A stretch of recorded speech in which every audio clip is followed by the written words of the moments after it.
Le développement de la zone tel qu'il s'inscrit aujourd'hui était nécessaire parce que les entreprises cherchent des terrains pour s'implanter.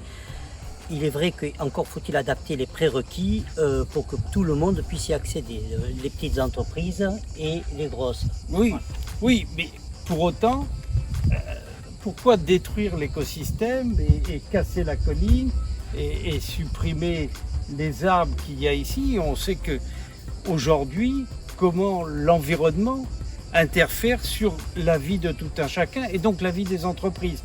Donc, c'est un peu ce qu'on reproche et ce que Mireille Benedetti dit souvent dans ses interventions, c'est y a-t-il une vision?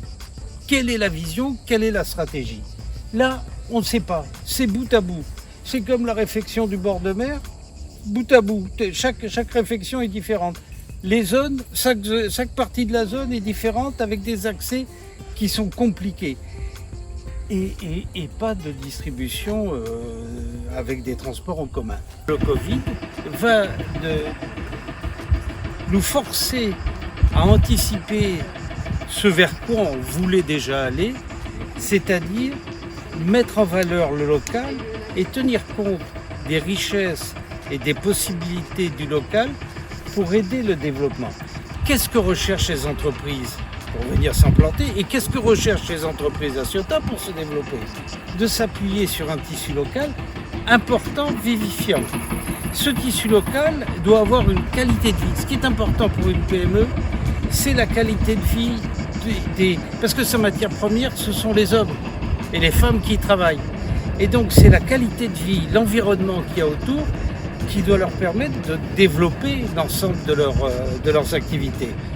Et pour cela, on se rend compte, une fois qu'on a découvert la baie de la Ciotat, que c'est un puzzle. Des puzzles et des plages. C'est très émietté, avec très peu de liens. Le seul lien, c'est la voiture.